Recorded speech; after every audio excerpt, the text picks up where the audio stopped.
Hello everybody, welcome back to the channel with a new collab with Miles. And before we get going, just to reiterate what we said at the start of Miles' video about Xavi t-shirts. I should probably have advertised this before on the channel, just not got around to it because of uni and stuff. But yeah, so the regeneration range is a thing, and you can get 20% off any of these new t-shirts with the code RichardLloyd20, and also you can get 10% off anything at Xavi with the code RichardLloyd10. Go and check out our previous video if you haven't already for target goodness galore. We've just discussed all of these old targets and others, and now in this second video we are discussing the new ones which have been released sort of like within the last fortnight, I think it is. They're still very recently, fresh, wasn't it? aren't they? So we had the Pirate Planets, Resurrection, Revelation, TV movie, Dalek, the Crimson Horror, and the Witchfinders. So I've got the Crimson Horror and the Witchfinders, which I've read.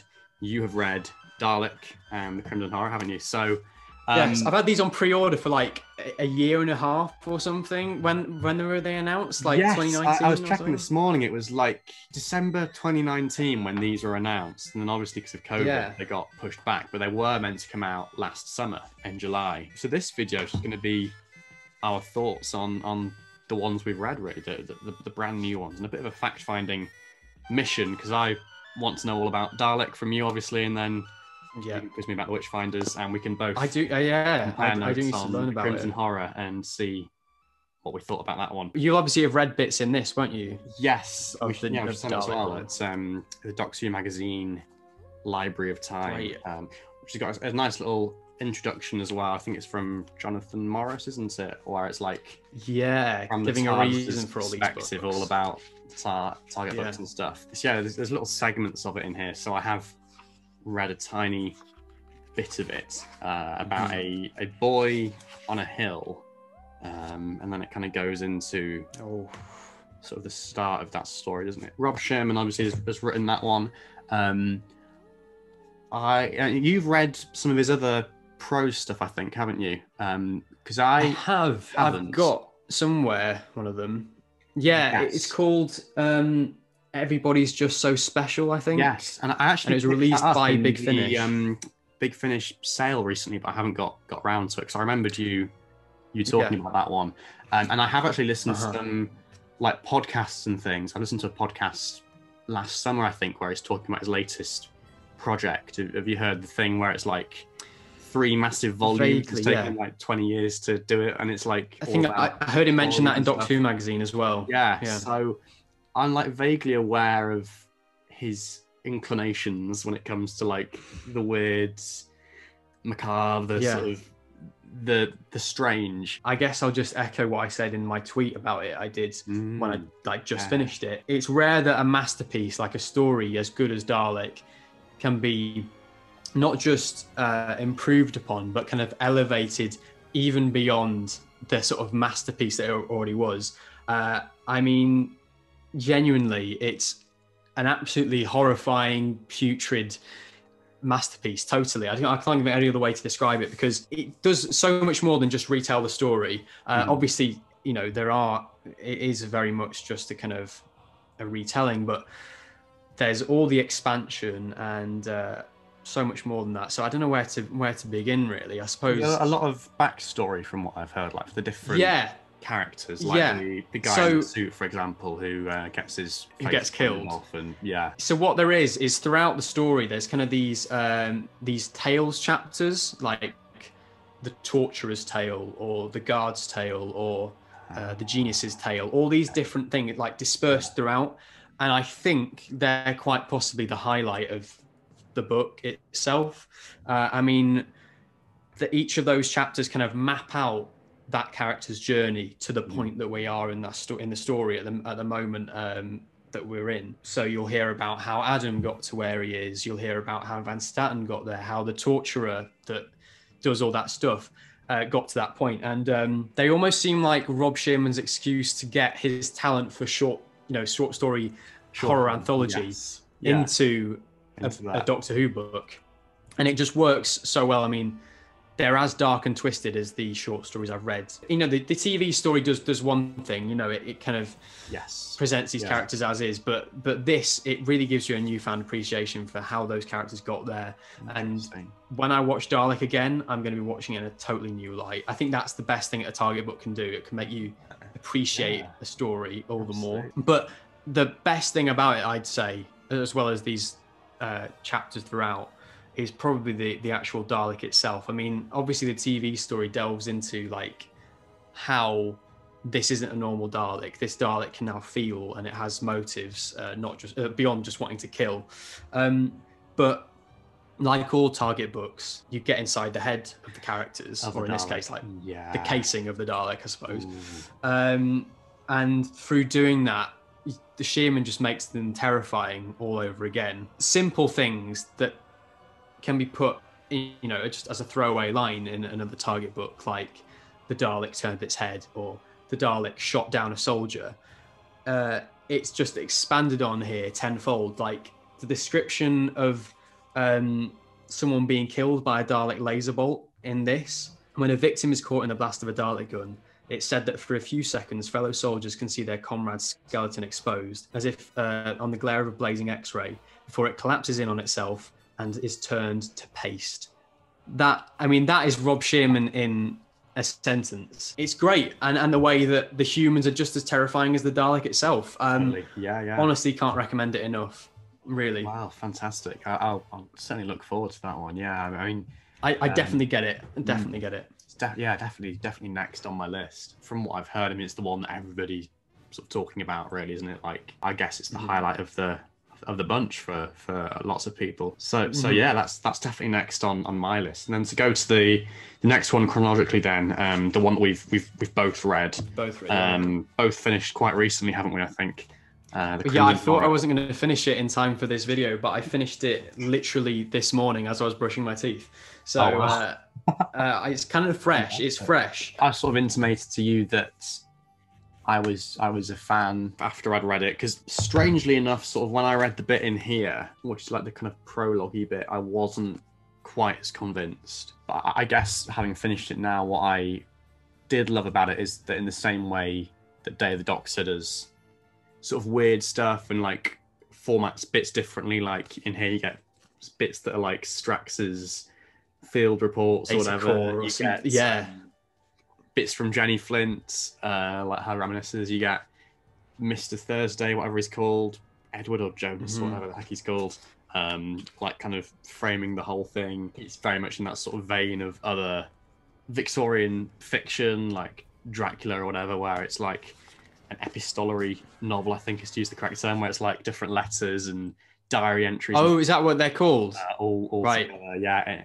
So that's kind of what I did like about it. I guess the interesting thing with this one is that, as I said, it's got this like prologue section, hasn't it? The actual stories. Yeah, I was going to mention that. Yeah, like page 60 something, doesn't it? So you know, I worked out the pre-titles sequence. It ends at exactly the halfway point of the book. Oh, like, right, interesting. Bang on. I think there's however many pages, and at page 85 or something is when the title sequence would come in, and it is exactly halfway through the book. Yeah, and that is actually no wonder he added that prequel, because otherwise this book would have been 10 pages. Yeah, to be honest, even as someone who enjoyed this, to be honest, I agree with that. I mean, because it sort of makes a case for, it's like Jenny narrating it, and she's like, she's about to like start the story, isn't she? And she's like, oh wait, no, there was this other thing that happened a few years before, which isn't related, but I might as well tell you it so we can bulk up the page numbers. Yeah, and she's like, oh, it matters. You need to know. We don't. I know, because I got to the end, near the end today, and I was like, is that prequel ever going to be addressed through the whole thing? And there is a throwaway line from Mrs. Gillyflower, but other than that, it was kind of like, I don't know. I struggled to see the necessity of 3 chapters about a story that didn't have any relevance to what we were going to go on to see. Like, it's not even referred to on the blurb either. So like, if you saw the blurb, you'd kind of think, something ghastly in Victorian Yorkshire. You'd think this was Why Are We in what we London? saw on screen. Yeah. Being cynical, I think that was just added in to pad it out, because I rewatched it recently, and it is quite a fast-paced adventure, isn't it? It's like there's not a lot of, like, great as it is, there's not a lot of plot to it. But what else didn't you like about it? Was it just kind of the prologue thing, or just general style? Or... I mean, I know that you loved the style of it being from you know, different people's perspectives, and I did. I think that was great. Like, I loved the way he captured like Jenny's voice. That was really, like, you definitely captured that. And Strax, the way that Strax's bits were so funny. Like, I genuinely laughed there's even loads of the moments. Well, isn't there? The Diary of a Madman, or whatever it's called. Yes, yeah. Which I thought was a shame that we only had one of those, because it kind of felt like, oh, so we're not going to hear any more from the Doctor now. It's just, you know, there. I love the idea of it. And like you, I loved The Day of the Doctor so much. So obviously to have a similar kind of novel was good. Yeah, totally. It's definitely in that ilk of the Gatiss and Moffat sort of stuff, and sort of Sherlockian. Like, obviously Gatiss is a big fan of like the Victorian era and period and stuff, and very well versed in the literature and stuff like that, and just so you can kind of like feel that coming off the page, like in terms of the way he describes it felt like a things. Dickens a lot of the time. There's so many like Dickensian words. He was definitely better placed than anyone else, I think, to retell this one. Personally, I would say, I don't know, it's a tricky one. Yeah, out of the two you've read, which one would you say is the best? Oh, okay. Well, yeah, I would say this one. Right, okay. But I was going to say as well, I think for me, this probably does trump the TV version, maybe. I mean, when I rewatched it recently, I wasn't quite as big a fan of it as I have been in the past. Maybe just because I've watched it too many times now. As I say, it's very fast-paced. It switches between like comedy and like the darker stuff with Ada very quickly, and it's over before you know it. But yeah, so I think I appreciated it being a bit more fleshed out here. I mean, obviously, if I was being critical, then the prologue could have been integrated a bit better. But I liked, if you remember the bit at the end where they like bring back Cabal, or whatever it's called, like CABAL, the criminal organization. There's a little twist there to do with a character we've met previously. Which I thought was going to be his own take on like a Moriarty for Madame Vastra or something. Like, it would turn out like this has been someone that she's been following through all her cases or something like that. If there was some way that could kind of be addressed in some like subsequent original fiction, that'd be cool. Because it'd be cool to see more of that criminal organization, which basically Mrs. Gillyflower is a part of. That's essentially the link, isn't it? Yeah. So it was a very odd. The prequel itself was very odd as well. That it was like, did you get the references to Britain's Got Talent in there? Oh, I don't know. Well, it was essentially a talent show, wasn't it? Where there was three. Oh, okay. So like, I won't spoil it for people who've not read it, but it was interesting. Were there like references to the names of people? Is that what you mean, or something? Was there just? Well, there was like an Irishman. Maybe I've missed this. Oh, okay. There was sort of a posh singer judge, and then there was the judge that everyone hates, who is apparently nice. Right. But, yeah. So it's essentially Louis Walsh, Simon Cowell, and I don't know, Cheryl Cole, or Sharon Osbourne. And actually, just to bring that bit to a close as well, I think the most interesting addition to this for me was the mention of Brexit by the Doctor. That was a little interesting. Yes, that really took me out of it. That really took me out of it. I don't know about you, but it just came through like mid-sentence. I was reading it, and then I was like, it's in italics as well, so like you can't miss that. You cannot miss that. Is that going to date the book? I don't know, but I mean, I doubt that Barry Letts was putting many things like that into his books. Oh gosh! But it was very odd that I didn't know what to make of it. No, and a very odd references to other stories as well. Yeah, I was going to say, there's like, off the top of my head, I mean, there's the Victorian ones, obviously, it's like a reference to the Gelf and the next Doctor. Yeah. What else? Towns Wayne Chang, obviously, as well. Yes, the giant rat. The weirdest one was Warrior's Gate. Have you seen Warrior's Gate? You know the oh yes, the black and white universes. Yeah. That was. I was like, where's that come from? There's a whole bit that kind of fleshes out the Braveheart Tegan thing as well. Like, it's just like a random tangent about Tegan. And a reference to the Time Monster as well, about the Daisiest Daisy as well. Yes. Again, another one that was very that obscure. monologue. Yeah, so there was a lot of obscure stuff in there. It was definitely an experience, that one. And then just to finish off, then the Witchfinders, the which I haven't one. even read. I haven't even read the extracts from the Library of Time, so I have no idea. Yeah, with this, it's an interesting one because, as I say, I'm doing my dissertation on the Series 11 historicals, if you didn't know. So I kind of felt obliged to read this. I also had an excuse to read it. And it's one of the kind of more faithful targets, I guess. Like a bit more like Christmas Invasion in the last video. Absolutely. I mean, like you sort of get the sense. I think in an interview, Joy Wilkinson says like, "Oh, I was writing this over Christmas in my niece's spare room or something," and like there was quite a tight deadline. I mean, she's definitely the right person to retell this one because obviously, you know, she lived in the area in the shadow of Pendle Hill, so she's very well versed. Oh, in really? That sort of stuff. She actually lived like around here, Burnley, or somewhere around there. Anyway, yeah, she's wow. local to us as well. Sort of in terms of like the additions. Then there's some interesting stuff. It's mainly. I just realised there's two Yorkshire set episodes that have just been novelised. That's bizarre. I only just realised Northern representation. Bradford and Pendle Hill. Fantastic. Sorry, carry on. I just literally thought that. There's the reference to this one as well, as wasn't there? To Barn Oldswick. Did you pick up on that one? Oh no, it wasn't in that one. Maybe it was in this one. That's right. Yeah, it's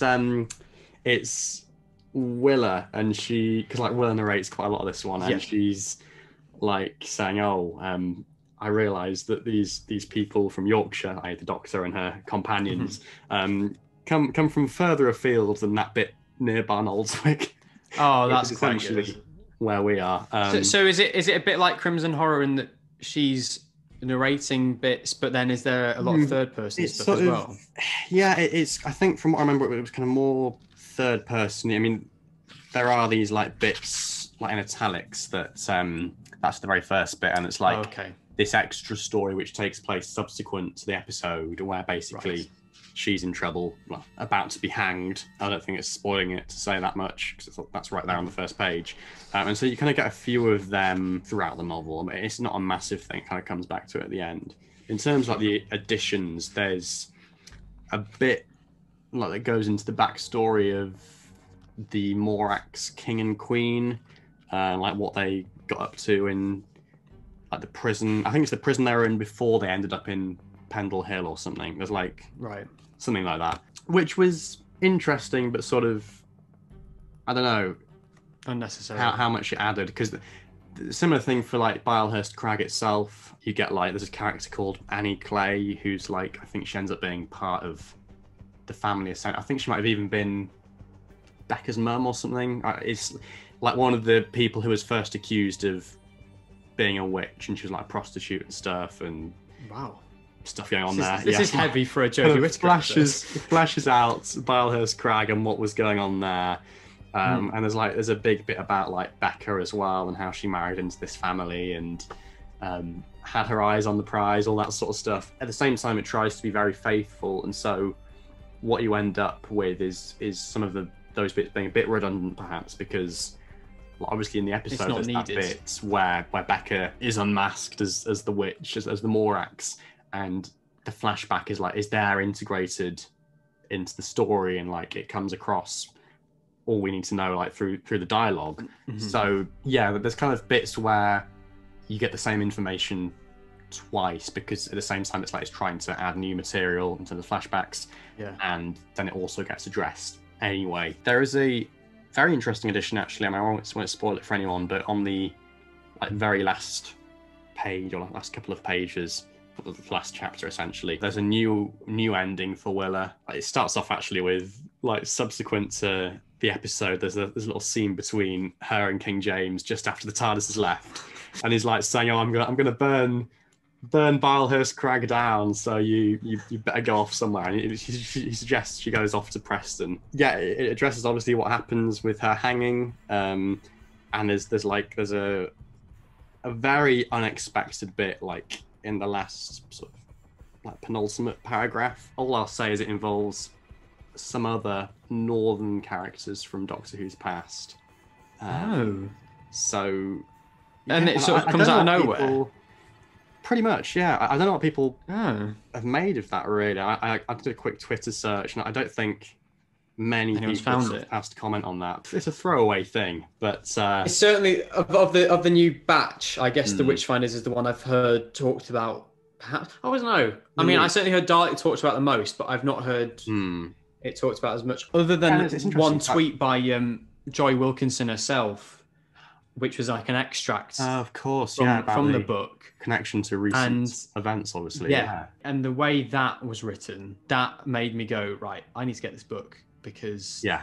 she clearly understands what to do with a female doctor. Like, that's the stuff Yes. that this Yeah. doctor can be used for and to promote. Just that very small bit that I read was incredibly good. So yeah, no, it's definitely worth a read. I think we can probably say the same for all of the ones we've discussed, really. For Dalek, it's one story that I had on DVD, and I used to take it sort of everywhere because I just had it as like a spare DVD. So I've watched Dalek a lot to the point where I kind of don't appreciate it as much now, but after reading it, certainly love it a lot more. And I think I even prefer the book to the episode. What do you think of the Witchfinders? Would you prefer reading that again over watching it, or Ooh, is it sort of equal? I guess I'd say the TV version, but if nothing else, just because the sort of the visuals in that story are sort of so important, like of the trees and the Yeah. autumnal like tone of it, that adds so much to the story. Even though they didn't come and Yeah. shoot at Pendle Hill, of course, it's still, it looks brilliant and very atmospheric. With this as well, I mean, are you going to pick up any of the classic ones? Are they on your Yeah. radar at all, or? Well, certainly the two Sayward ones that I Yeah. read extracts from, I wasn't so much of a fan. Revelation was a bit better, but Resurrection, for me personally, it just dragged a bit.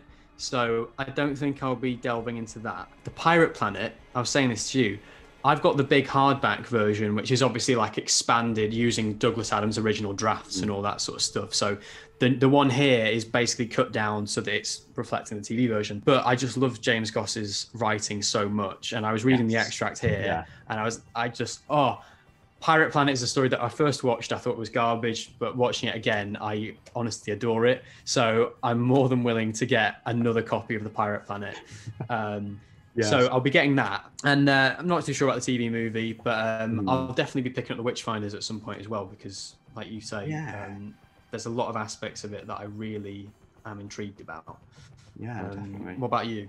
For me, yeah, I don't know. I mean, I was kind of maybe thinking about the TV movie. I mean, not seriously, but just maybe if I fancy it. I mean, again, with like these classic ones, they haven't been talked about as much, I guess, in terms of reviews and stuff. But yeah, I was saying to you as well that it was really interesting reading this and reading the Pirate Planet segment, because obviously I haven't watched that story on TV. So it's like, it was really like method target reading, because I was like doing the proper thing of reading the novelization or a bit of the novelization before seeing the episode itself, as if I was back in the 70s or 80s or whatever, and not actually able to watch it. But yeah, no, even as someone who hasn't seen it and who isn't as familiar with it, I did really enjoy the writing style of that, like with the Doctor and K9, and just it was great fun. Based on this, when I first read it, that one and then the Rob Shim and Dalek ones, I thought those were probably the best written. Definitely the two together. So yeah, I mean, I guess I might kind of come round to that eventually once I've actually seen the Keys Time. Get ready. It is a season. ready. It is It's a coming. beautiful season. I love it. So yeah, and again, like this, with the Sayward ones, I mean, I've heard some people being like really critical. I mean, there has been some Resurrection. very harsh criticism. Yeah, I mean, I think the general consensus, as you say, is like that Revelation is better. Even then, Yeah, I mean, some of the reviews and things I've read, oh dear, people. did you find one of the weird little didn't things that like it. Sayward does is that every other sentence when he's talking about the Doctor, one sentence he'll call him the Doctor, next sentence he'll be calling them the Time Lord, and it's every other sentence it flips back and forth. Oh, okay, I can't. And that just irritated me for some reason. I can see it on the first page now that you say that. Yeah, it's a weird one because I mean, obviously, yeah, those were written more recently, and like he's sort of part of the old guard of Doctor Who writers, I suppose. Yeah. And so sort of like maybe clinging on a little bit. Yeah. It's like old ways of doing things in terms of style and stuff. Nonetheless, that means that we've got all of the classic stories in the target range now. So yes, were we to ever have more of these waves of books, yes, it's just going to be new series ones, because what else can they do? No, unless they reprinted ones with new covers. Because like so far, the classic like City of Death in the first wave, and then the Sayward ones, TV movie, and Pirate Planet in this wave, they've kind of like been there to balance out the new ones, and I guess in the future they will just do waves that are just the new stories. But like, I don't know if they might think that's a bit more of a risk just to go with the new ones, like, without the classic ones to kind of weigh it down and ground it a bit. But being honest, the new series ones have definitely proved the most popular, I'd say, because the other ones are just essentially reprints. Yeah. So I can't see how it would be any financial I mean, obviously I don't know what I'm talking about, but financially I can't see it being any worse for just doing a wave of new series ones. Maybe we'd get a smaller wave, because obviously this time around we only got 3 books. Yeah, that's the thing, I suppose, isn't it? Like paying for original content versus paying for reprints. Are there any titles that you would really like to see coming up next? I was thinking about this because every story from the new series that we've got so far, I think, has been a one-part story. I mean, it might have been a special. Yes. But they've all been one part, which kind of makes me think, would it be too much to have a two-parter? One book. Yeah. Or if we did get a two-parter, would there be no room to expand on it and to do the extra things? Yeah. Do you know what I mean? Yeah, that's interesting. But then I look at something like Crimson Horror, and half of that book is padding, essentially. But yeah, no, I'd like to see them tackle 2 parts. I mean, it's interesting as well, the ones we've got is that there's only kind of like one per author. Like obviously, RCD and Moffat have kind of done just one each and said that's it. I think Gatiss deserves another shot at just doing perhaps a more standard target book. I both would love to have stories that I love, but also stories that I think need to be talked about more and need newfound appreciation. Yeah. But then the authors are going to face that, because it's like, well, do we put a book out that everyone loves and is going to go for, or do we put out a story that no one's really heard of or cares about? Yeah. You know, is that going to affect sales? I don't know. But if we ignore that, I don't know. I mean, I guess for me, the most sort of appealing prospect is like it being conceivable to have the full set of Ninth Doctor ones, like eventually. Yeah. Because obviously with the other eras, I can't really see them doing. I don't know. They might ramp up the pace and kind of do them all in our lifetimes or whatever. But who knows? I don't know. It's a lot. Yeah, but like with the Ninth Doctor ones, we've got 2 of those already. If you whittle it down, like treating the 2 parts as one story, there's only like sort of 10 stories in that season, I think, or something like that. That's true, actually. Yeah, I didn't think about it like that. You've kind of got like a bit already. I was thinking if Paul Cornell was up for another one, it'd be nice to see Father's Day. I think that'd be nice. That would be great. Yeah, because I think there's a lot of room for expansion on that, about Pete's backstory and Jackie's backstory and Rose, and there's so many different avenues there. And I love that kind of era and everything. I think something like Science in the Library and Forest of the Dead would be really good. And if that was Moffat writing that, can you imagine what he'd do? He'd make you think the book was going to eat you, or he'd make you think that the book had the Vashta Nerada inside it, or something like that. Yeah, that would be so like you'd get to the last page and it'd be like a shadowy hand or something like that. And also Midnight, I think Midnight would work great as a book from all those like a chapter from each character's perspective or something along those lines, because obviously all of them are there, and you can get inside those heads, you know, of all the people. Totally. I think that'd be great. I mean, in terms of more recent stuff as well, I mean, like I'd welcome any Jodie Whittaker story, really. I mean, I can sort of see something like The Woman Who Fell to Earth translating across quite easily. Like, you can just imagine the first line, can't you? Like, so today I want to talk about the greatest woman I ever met. Yeah, I mean, Rosa would be great as well, because Mallory Blackman is a writer, author, isn't she? Yeah, so cool. She's a writer. Of course, she's a writer. She's an author of books. Yeah, and I don't know. Trying to think of ones they would likely do. Probably big stories that. Yeah. I mean, like maybe Resolution. Do you reckon Resolution or Revolution of the Daleks might get one? Maybe. I'd like personally to see either of those. I think they'd be great. I can't see Chibnall having time to write one, but no. I guess that's the thing. Like, realistically, next up, what are they going to do? They're probably going to go to guest writers that we haven't seen yet. Someone like Peter Harness, maybe, or Jamie Matheson, or I don't know. Just I'm trying to run my head over all of. I don't know if any of these guys actually have form for writing prose or anything, but like so many great options. Like basically, I'm very excited. Basically, regardless. anything. Yeah. I mean, at the end of the day, we will read them regardless eventually. So at this stage, just anything, and hurry up, get them out there, keep them coming. Going. We want a complete set as well. That just to draw this right to a close. Do you think eventually, like, people our age might end up taking on the mantle and like novelizing these stories in years to come? Yeah, I mean, it's not an impossibility, No. and I can already see writers in the fan community who could do that, and who might be able to do that. So yeah, it's an interesting thought. Just to end on, perhaps, what if Target came to you right now, Richard, and they said you can write any novel you want. You've got as long as you want. We're not going to give you a deadline because it's too hard. But yeah, you can pick any Doctor Who story that hasn't been novelized so far. What would you go for?